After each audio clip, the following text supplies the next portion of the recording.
पश्चिम Bengal Trinamool Congress ST cell के राज्य committee महासचिव राजेश लकड़ा उर्फ टाइगर ने आज बानाहट थाना इलाके के बिनागुड़ी चाय बागान में रहने वाले श्रमिक परिवारों के बीच घर घर जाकर पश्चिम बंगाल सरकार के 10 वर्षों की विकासमूलक कार्यों के रिपोर्ट कार्ड को जनता के समक्ष पेश करते हुए सरकार की उपलब्धियों की जानकारी दी।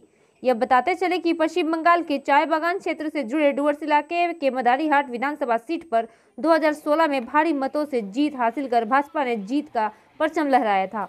यहाँ 50% से अधिक ज्यादातर हिंदी भाषी एवं गोरखा एसटी समुदाय के लोग एवं बाकी 50% में अन्य लोगों की संख्या है, जिनमें राजवंशी, गोरखा समुदाय एवं बिहारी तथा अन्य हिंदी भाषी समुदाय शामिल है। राजेश लकड़ा उर्फ टाइगर चाय बागान में रहने वाले लोगों को घर घर जाकर पश्चिम बंगाल सरकार की उपलब्धियों के विषय में बताते हुए कितने लोगों को किस प्रकार की सरकारी सुविधाएं मिली हैं, इसकी डाटा भी तैयार कर एवं श्रमिकों को जिन्हें सरकारी सुविधाएं नहीं मिली है उन्हें इस बारे में विधानसभा चुनाव में तृणमूल कांग्रेस को जिताने पर सभी सुविधाएं मुहैया कराने का वादा भी किया। आज के कार्यक्रम के दौरान श्रमिक नेता एवं ब्लॉक तृणमूल कांग्रेस कमेटी के महासचिव तबारा गली, स्थानीय पंचायत समिति सदस्य पुकार लावा, टीएमसी नेता संजीत लकड़ा, सरताज अंसारी एवं श्रमिक नेता दीपक उरांव मुख्य रूप से उपस्थित थे। वहीं कई श्रमिक ने किसी भी प्रकार की सरकारी सुविधाएं नहीं मिलने के आरोप भी लगाते दिखे। चाय बागान की कई श्रमिक महिलाओं ने कहा कि हम लोगों को चाय बागान में परमानेंट नौकरी नहीं होने के बावजूद भी पश्चिम बंगाल सरकार की ओर से किसी प्रकार की सुविधा नहीं मिल पाई है। कई महिलाओं ने विधवा भत्ता, कई बार कागजी कार्रवाई करने के बाद भी 100 दिन रोजगार योजना में काम करने के बाद भी पैसे नहीं मिलने का आरोप लगाया। अब देखना होगा कि राजेश लकड़ा द्वारा चाय बागानों में किए जा रहे परिश्रम का फल आने वाले विधानसभा चुनाव में तृणमूल कांग्रेस को कितना मिल पाती है। हालांकि तृणमूल कांग्रेस द्वारा आदिवासी नेता के रूप में राजेश लकड़ा का चाय बागान इलाकों में बेहतर प्रदर्शन किया जा रहा है। द्वारस इलाके के मदारीहाट विधानसभा चुनाव को लेकर तृणमूल कांग्रेस के कार्यकर्ता एवं नेताओं ने कमर कस लिया है। यह आप लोगों को मालूम होगा दर्शकों कि पिछली बार विधानसभा चुनाव में मदारीहाट विधानसभा क्षेत्र से भाजपा ने एक बहुत बढ़िया जीत दर्ज की थी। इस बार भाजपा के इस गढ़ को तोड़ने के लिए तृणमूल कांग्रेस के तरफ से अभी राजेश लकड़ा जी है, एसटी मोर्चा के जो है पश्चिम बंगाल प्रदेश के जो है महासचिव हैं, ये एसटी सेल के तृणमूल कांग्रेस के। तो राजेश जी, आप अभी पूरा देख रहे हैं बिनागुड़ी चाय बागान के घर घर घूम रहे हैं, लोगों को कन्विंस कर रहे हैं, तो क्या उम्मीद लगता है इस बार भाजपा के गढ़ को तोड़ पाएंगे, यहाँ से जीत जो दर्ज हुआ है पिछली विधानसभा में? सर्वप्रथम सभी मदारीहाट विधानसभा पश्चिम बंगाल सभी मनुष्यों का जोहार, जय बांग्ला। मैं सबसे पहले तो प्रमुख बात बोलता, यहाँ भाजपा का कोई गढ़ था नहीं। यहाँ गढ़ था एकमात्र 2011 साल से ममता दीदी का ही गढ़ था। ये हमारे कार्य जितने ममता सरकार ने किया था वो कार्य को सही रूप से विस्तारित रूप से जनता तक नहीं पहुंचा पाए। आज देखिए सबूत साथी, अब सबूत साथी को आदमी लोग बोलते हैं ममता ने नहीं दिया, तो फिर किसने दी?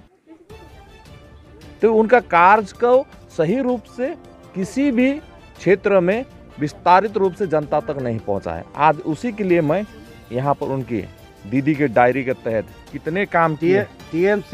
टीएमसी सरकार का रिपोर्ट कार्ड है। ये रिपोर्ट कार्ड 2011 से 2020 तक है, 10 सालों का रिपोर्ट कार्ड को लेकर देखिए, मैं इस तरह से पूरा ये रिपोर्ट कार्ड का काम कर लेकर जनता तक पहुंच रहा हूं कि आप लोग देखिए माननीय मुख्यमंत्री ने आप लोगों के लिए कितना काम किया है। आज मदारीहाट विधानसभा में सिर्फ बिनागुड़ी बागान नहीं, मैं हल्दीबाड़ी, तेलीपाड़ा, गरगंडा, हंटापाड़ा, दुमसीपाड़ा, ये आपका बीरपाड़ा, जयवीरपाड़ा और ढेकलापाड़ा, बांदापानी, गोपालपुर चाय बागान, मुजनाई चाय बागान, जितने चाय बागान विधानसभा के अंतर्गत पड़ता है मदारीहाट बाजार बस्ती, सभी जगह पर जाऊंगा और लोगों से सीधे रूप से वार्तालाप करूंगा और दीदी का जो कार्य का है ये कार्य को मैं उनको दिखाऊंगा और उनसे पूछूंगा कि दीदी ने आपके घर तक ये काम पहुंचाया या नहीं। तो मैं अभी तक कल रात से लेकर अभी सुबह 7 बजे से लेकर हम लोग काम कर रहे हैं यहाँ प्रत्येक घर में गया तो दीदी का सुविधा सभी लोगों को मिला है। मतलब जितने चाय बागान के लोग हैं यहाँ पर निवास करते हैं, सबके घर में सरकारी सुविधा तो नहीं पहुंची है, ये कैसे आप दावा कर रहे हैं कि 100% लोगों का पहुंचा है? क्योंकि उसका रिपोर्ट मेरा पास में है।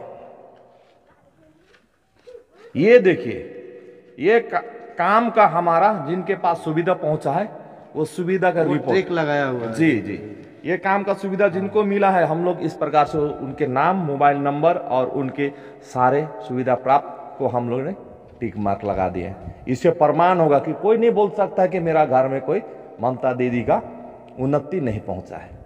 तो घर घर तक पश्चिम बंगाल सरकार के विकास मूलक कार्यों को प्रचार करना और कितने लोगों को सुविधा मिला है, इस चीज़ को लेकर ये घर घर घूम रहे हैं, किनको नहीं मिला है और किनको मिला है। जिन लोगों को सुविधा मिला है, आप देख सकते हैं यहाँ पे ट्रिक लगाया गया है, यहाँ नाम भी दिया हुआ है, सबूत साथी का, कन्याश्री का, खाद्य साथी का और कृषक बंधु, शिक्षा श्री, ये बहुत सारी जो विकास मूलक योजनाएं हैं, इन योजनाओं को लेकर जिन जिन लोगों को सहयोग मिला है, जिनको ये सुविधा मिली है, उनका ये लोग डाटा एक तैयार कर रहे हैं कि कितने लोग हमारे विकास मूलक कार्यों से प्रभावित हुए हैं। तो इसका असर इस बार चुनाव में कितना पड़ेगा? सीधे पड़ेगा, सीधे चुनाव पड़ेगा, क्योंकि अंतरिम बजट के तहत हम लोगों का माननीय मुख्यमंत्री ने 40 श्रमिकों का वेतन में वृद्धि कर दिया है और साथ ही 40 सुंदरी योजना और जमीन का पट्टा के लिए अलॉटमेंट कागज भी आज हमारा लंकापाड़ा में डिस्ट्रीब्यूशन हो रहा है। मुजनाई चाय बागान में सबसे ज्यादा लाभान्वित कोई चाय बागान हो रहा है तो मादारीहाट विधानसभा में हो रहा है। आज यहाँ 1000 से ऊपर घरों को अलॉटमेंट सर्टिफिकेट दिया गया है। साथ में वो नहीं, और साथ में ये भी देखिए और अचीवमेंट हम लोग का है, सादरी भाषा में 150 स्कूल खोलने के लिए माननीय मुख्यमंत्री ने विधानसभा में पास कर दिया है बजट। बधाई हो आप लोग। तो ये काम कौन करवा रहा है? आज मेरे जैसे योग्य व्यक्ति जो इतने दिन तक सरकार तक नहीं पहुंच पाया था किसी कारणवश, आज देखिए माननीय मुख्यमंत्री तो मैं सीधे पहुंचा। मैं पूरा डुअर्स का डेवलपमेंट के लिए मैं माननीय मुख्यमंत्री तक अपना प्रस्ताव रख रहा है। माननीय मुख्यमंत्री उसको युद्ध स्तर में पारित कर रहे हैं और उसको क्रियान्वित कर रहे हैं। माननीय मुख्यमंत्री से और भी बात हुआ है मेरा, सिर्फ बगान के लिए नहीं। आलीपुर जनसभा में माननीय मुख्यमंत्री के समक्ष मैंने पूरे डुअर्स के लिए, व्यापारी वर्ग के लिए एक पैगाम वहां पर दिया। सरकार का पक्ष होकर मैंने एक पैगाम दिया। वो पैगाम था कि व्यापारियों के लिए अति शीघ्र ही बिजनेस हब, हम लोग ये इंडस्ट्रियल एरिया का हब जो होता है वो जमीन को हम लोग देख रहे हैं, तलाश रहे हैं और हम लोग उसको घोषणा कर देंगे। अच्छा, ये मदारीहाट विधानसभा क्षेत्र में लगभग 80% के करीब में हिंदी भाषी की संख्या है, जिनमें बहुत सारा समुदाय जैसे बिहारी हो गया, यूपी के हो गए, मरवाड़ी हो गए। इन लोगों का ज़्यादा तक परंपरागत हिंदी भाषियों का वोट जो भाजपा को मिलता है, इस पर आप लोगों का क्या है, अभी क्या कर रहे हैं जिससे ये वोट भी आप लोगों को मिले? देखिए, हिंदी भाषियों को बोलने से विशेष करके वो लोग व्यापारी वर्ग से आते हैं, व्यापार करने वाले वर्ग से आते हैं। मैं अभी कुछ देर पहले ही कहा कि व्यापार को बढ़ावा देने के लिए, व्यापारियों को प्रोत्साहन देने के लिए, उनको मदद करने के लिए हम लोग हर समय मदद कर रहे हैं। और इसका पहल विगत महीना 21 तारीख को सर्किट हाउस में डुअर्स के करीबन 500 से ज्यादा व्यापारियों को लेकर माननीय श्रम मंत्री मलय घटक के माध्यम से उनके प्रतिनिधि वर्ग से हम लोग बैठकर बिजनेस का सेटअप के लिए बातचीत किया है। इससे क्या होगा, बिहारी भाई को लाभ मिलेगा, मारवाड़ी भाई को लाभ मिलेगा, जैन को मिलेगा, गुप्ता को मिलेगा, सभी को मिल रहा है। और भी आश्वस्त कर देना चाहता हूं, मैं ऐसा व्यक्ति हूं कि मैं बिजनेस रहेगा तो मेरा इलाका में कर्म संस्थान होगा, रोजगार खुलेगा। आप लोग से आह्वान करता हूं कि इस बार सरकार बनाने में आप लोग सहयोग कीजिए। मैं आपसे वादा करता हूं कि आपका पहला प्राथमिकता रहेगा मारवाड़ी भाई का, बिहारी भाइयों का, उन हिंदी भाषियों का, उनके लिए उन्नति के लिए, उनके बिजनेस के लिए, उनके काम के लिए मेरा पहला सोच रहेगा। क्योंकि आप लोग इंडस्ट्री लगाओगे तो मेरा ही आदिवासी, गोरखा भाई लोग, मुस्लिम भाई लोग वहां पर जाके काम पाएंगे। अच्छा राजेश जी, आपका फोकस इस बार देख रहा हूं कि मदारीहाट विधानसभा क्षेत्र पर बहुत है। यह भी कारण है कि मदारीहाट से विधानसभा सीट भाजपा जीता हुआ है, यह भी कारण हो सकता है। कहीं मदारीहाट विधानसभा चुनाव को लेकर आपके मन में कोई दूसरी बात तो नहीं है, या कोई चुनाव उनाव लड़ने का प्लान तो नहीं है? जी ऐसा कुछ बात नहीं है। मैं आपको आश्वस्त कर देना चाहता हूं, मैं अलीपुरद्वार माननीय मुख्यमंत्री के जनसभा से 3 तारीख को मैं एक चीज ऐलान कर दिया था कि माननीय मुख्यमंत्री का 200 प्लस सीट लेकर सरकार बन रही। इसका मतलब मैं सिर्फ मदारीहाट पे ही काम नहीं कर रहा हूँ, पूरा 294 सीट पर ही काम कर रहा हूँ। स्टेट कमेटी में आप जी पूरा 294 विधानसभा सीटों पर कार्य कर रहा हूं। तो जहां मुझको जैसा समय मिलता है मैं उसी तरीका से वहां पर अपना समय बिताता हूं। देखिए मैं अपना ये क्या बोलते हैं लगेज और हमारा बोरिया बिस्तर मेरा साथ में रहता, मेरा गाड़ी में। मुझे जहां रात हो जाता है मैं वहीं ठहर जाता, सुबह होती है वहीं से काम शुरू करता हूं। तो मेरे लिए ये बहुत बड़ा उपलब्धि है, क्योंकि मैं समाज के लिए काम करने वाला व्यक्ति हूं। पहले भी सोशल सामाजिक संगठन से था, अभी राजनीतिक संगठन से, ये भी सेवा का काम है। तो मैं जनता तक पहुंच के उनके सारे समस्या का समाधान करने और उनके लिए सुविधा मुहैया कराने का मेरा पहला लक्ष्य है। तबारक जी, आप देख रहे हैं पूरा कड़ी धूप में बिनागुड़ी बानरहाट, आप ब्लॉक कमेटी के जीएस भी हैं, तो बिनागुड़ी चाय बागानों में एकदम घर घर घूम रहे हैं। तो अल्पसंख्यक समुदाय से आप भी आते हैं, तो अल्पसंख्यकों का इस बार कितना झुकाव है दीदी की तरफ? देखिए अल्पसंख्यक का तो झुकाव पूरी दीदी के साथ था, है और रहेगा, ठीक है। और दीदी ने जो किया है, आज हम लोग बिनागुड़ी चाय बागान में हैं, ये मदारीहाट असेंबली कॉन्स्टिट्यूंसी में है। आज हमारे पुकार लामा, दीपक जी, हमारे तमाम बिनागुड़ी के टीम, हम लोग कल भी सुबह स्टार्ट किए थे, आज भी सुबह 7:30 बजे से स्टार्ट किए हैं। और हम लोग प्रत्येक घर दीदी का रिपोर्ट कार्ड लेके जा रहे हैं, दीदी का डायरी लेके जा रहे हैं। हम लोग कोई ऐसा घर नहीं है जहाँ पर हम लोग पूछ रहे हैं कि आपको दीदी का जो योजना आपको क्या लाभ मिला। तो लोग कहते हैं कि हमको तो अभी तक कुछ नहीं मिला। तो हम लोग जब दीदी का डायरी निकालते हैं, हमने कहते हैं कि आपके बच्चे स्कूल में पढ़ते हैं? तो बोले हाँ क्लास 9 में पढ़ते हैं। तो कितने बच्चे हैं? 3 बच्चे। तो तीनों बच्चों को साइकिल मिला? बोला हाँ मिला। तो अगर पूछते हैं कि आपके बच्ची को कन्याश्री मिला 25,000 रुपये? तो बोला हाँ मिला। आपकी बच्ची का किसी का शादी हुआ है तो उनको रूपश्री के तहत 25,000 मिला? तो हाँ मिला। आपको जय जोहार के माध्यम से पेंशन मिल रहा है? तो हाँ मिल रहा है। आपको खाद्य साथी से कार्ड जो मिला है, रेशन कार्ड, उससे 35 केजी जो राशन है वो आपको बिना मूल्य में मिल रहा है? तो हाँ मिल रहा है। तो ऐसा है कि शिक्षा श्री से लेकर के बहुत सारे बच्चे हम लोगों ने पूछा, जो लोग 9.5 लाख बच्चों को माननीय मुख्यमंत्री ममता बनर्जी की तरफ से जो लोग मोबाइल नहीं खरीद सकते थे, ये लॉकडाउन के तहत में ऑनलाइन में पढ़ रहे थे, उन लोगों को 10,000 रुपया करके उनके अकाउंट में दिया गया और उनसे वो मोबाइल खरीद करके ऑनलाइन में बच्चे शिक्षा प्राप्त कर रहे हैं। तो ऐसा कोई घर नहीं है जहाँ दीदी का वो कुछ नहीं मिला है। आने वाले दिन में जो दीदी ने अभी 3 लाख चाय श्रमिकों को जो घोषणा किया है, क्या बोलते हैं आपके चाय सुंदरी के माध्यम से घर दिया जाएगा। और जिस तरह से रेड बैंक चाय बागान में 565 और धरणीपुर में 285 घर का ऑलरेडी अलॉटमेंट दे चुका है, बाकी इलाकों में घर बनना शुरू हो गया है। तो आने वाले दिन में मुझे लगता है कि जो लोग मोदी जी के जो झूठा आश्वासन के तहत जिन्होंने कहा था मदारीहाट में आकर के, एक प्राइम मिनिस्टर जब कुछ बोलता है तो पूरे देश के लोग उनके तरफ ध्यान देते हैं। उन्होंने कहा था कि जो डंकन के साथ चाय बागान है जो बंद है उनको मैं अधिग्रहण कर लूँगा, लेकिन आज तक वो अधिग्रहण हुआ भी नहीं। अभी तक जो 9 चाय बागान खुले हैं वो 9 चाय बागान राज्य सरकार ने ही खोला है, बाकी जो बंद है बागान उनको भी खोलने का दीदी प्रयास कर रही है। तो दीदी इतना सारा काम किए हैं, इसका प्रचार हमारे जो तृणमूल के जो कर्मी हैं वो लोग घर घर तक नहीं पहुंचा पाए थे, वो हमारा गलती था। आज हम लोग वो गलती को सुधारने के लिए प्रत्येक घर प्रत्येक व्यक्ति के पास हम लोग पहुंच रहे हैं। चलिए, हमारी शुभकामनाएं आपके साथ हैं। जी धन्यवाद, थैंक यू। अभी तो चुनाव नजदीक आ गया है। हाँ। अभी चुनाव नजदीक आ गया, आप देखें हैं कि ये तृणमूल कांग्रेस सरकार के 10 साल का रिपोर्ट कार्ड लोग घर घर पूछ रहे हैं, नेता लोग। आपको क्या क्या सुविधा मिला है सरकार से? सरकार से मुझे कुछ भी नहीं मिला है।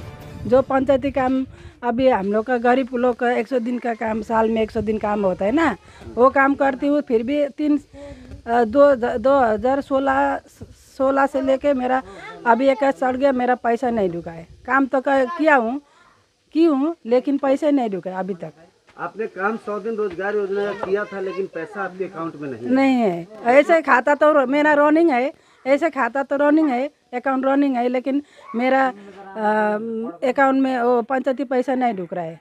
तो आप इसको लेकर पंचायत कार्यालय में कोई गए थे? ना, पंचायत को बोला हम लोग का पाट का पंचायत को बोला तो पंचायत का पाट का पंचायत बोला कि वहाँ पंचायत ऑफिस में जाना पड़ेगा। तो पंचायत ऑफिस में कितना बार ले जाऊंगा बोला, तो ऐसे नहीं ले गया। तो मैं खुदे जाके देखी तो उस समय में फिर जो पंचायत का पैसा दिखता है ना, वो चेक करता है, वो बंद है बोल के बोला। 2-3 बार जाके आई, बंद है, वो देखने वाला बंद है, आप है, ऐसे बोल रहा था। मतलब आप 2-3 बार गए हाँ। आपका, लेकिन अभी तक 3 साल से आपको पैसा नहीं कुछ डूबा नहीं मिला, है, लगभग नहीं। 4 साल हो गया। हाँ, अब इस बार के वोट में क्या करेंगे? आपको सरकारी सुविधा नहीं मिला है, तो इस बार आप किसको वोट देंगे? अब सरकारी जिसको सरकारी सुविधा मिलेगा उसके ना वोट देगा हम लोग। जो हम लोग गरीब को जो देता, जो हम लोग को गरीब में देखता है। अब इतना घर सब टूटा भंगा है, अभी तक मेरा घर सब कुछ भी नहीं मिला है। इस बार हवा पानी आने से मेरा घर भी चला जाएगा। तो जो सरकार देखेगा उसी को ना वोट देना पड़ेगा। 4 साल राशन खाली मिला है। राशन जो सरकारी मिलता है, हाँ, वही राशन मिला है। वो मिला है। लॉकडाउन में जो फ्री हाँ राशन मिलता हाँ, वही मिला है, और कुछ भी नहीं मिला है। और गैस सिलेंडर मुफ्त में मिला है आपको? नहीं मिला है। उज्ज्वला योजना का और पहले किना था हम, अब वो उस समय में वो सरकारी नहीं था, इसलिए हम पहले दुख सुख करके पहले किना ले था। लिए। हाँ, मुफ्त में बिजली वगैरह कुछ? नहीं कोई सरकारी सुविधा आपको नहीं। आपके तो पति नहीं है, विधवा हैं आप, हाँ, तो आपको विधवा भत्ता वगैरह मिलता है क्या? विधवा भत्ता भी नहीं मिला है। सब कागज पत्र तो बना के अप्लाई तो की हूँ, अभी तक दूसरा कितना धन का आया, मेरा नहीं आया, नहीं मिला है। अच्छा, आपका घर तो काफी जीर्ण शीर्ण है, हाँ। उतना बढ़िया नहीं है, तो घर वगैरह के लिए अप्लाई नहीं किए थे? कोई नहीं मिला है पंचायत वगैरह से? घर वगैरह के लिए तो पूरे साल आके सब पंचायत लोग आके मेरा फोटो खींच के ले गया था। आएगा बोल रहे थे, अभी तक नहीं आ रहा है। आपको मतलब विधवा भत्ता भी नहीं मिलता है, घर भी नहीं मिला, कोई भी सरकारी सुविधा अभी तक? कोई भी सरकारी सुविधा अभी तक नहीं मिला है, खाली राशन मिला है। वो जो लॉकडाउन में राशन था ना, अभी तक राशन तो मिल रहा है वही का। 35 किलो और जो मोदी वाला 5 किलो करके मिलता हाँ, है, वही वो मिला। अच्छे स्वास्थ्य के लिए पीते रहिए फीजी एक्वा। डीलरशिप के लिए द्वास इलाके में फीजी एक्वा के माध्यम से शुद्ध जल आप प्राप्त कर सकते हैं। अच्छे स्वास्थ्य के लिए